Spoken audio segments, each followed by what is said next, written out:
Welcome back everyone. Quickly, let's continue our discussion on CSS backgrounds. And right now, we'll be discussing about the CSS background attachment scroll.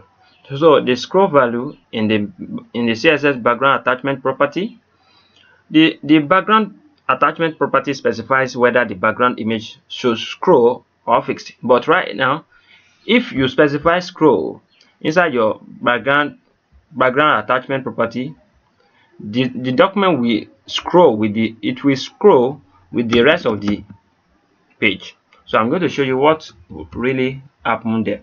Let's get back to our document. Can you see we are having this in our previous tutorial where we discussed about the fixed. As you can see, when we use our ruler right here, the image displays when we got to this second fit set. Can you see? Just imagine. Can you see? So let's use our,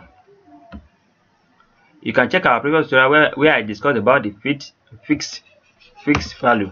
So I'm not going to use the background fix right now. I'm going to use background scroll background attachment. I'm going to set it to scroll,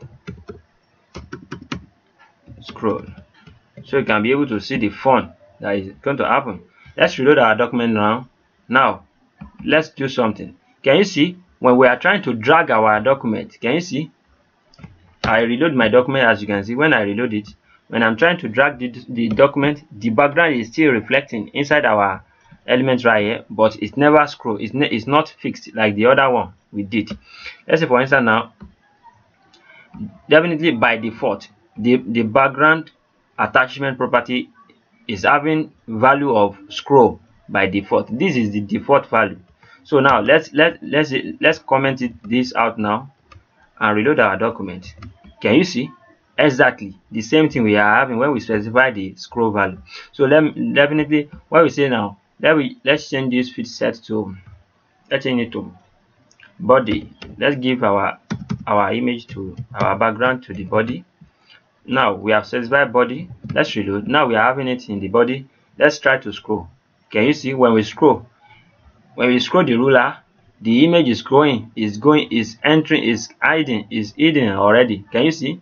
The image is entering this edge right here. Can you see? We are unable to see our image again when we use our ruler to scroll down. But when you use fixed in our previous tutorial where we discussed about the fix, let me show you the fix again so you can be able to, you can check our previous tutorial on the CSS fix also where I discussed about it in details. Now let's use the fix. Can you see what happens? When I scroll the ruler, the image fixed in one place. So I purposely show you this. You can check our previous tutorial also on the CSS background attachment fix, so that you can be able to understand how I use it in some ways that is making senses, that you can get some fun, that you can have some fun with it. So just have some fun with it. And what akorede ayofe is my name. I wish to see you guys next time. But before I go again, let me show you something that we have covered. The CSS background attachment property is the one that sets whether a background image is fixed or scrolls with the rest of the page.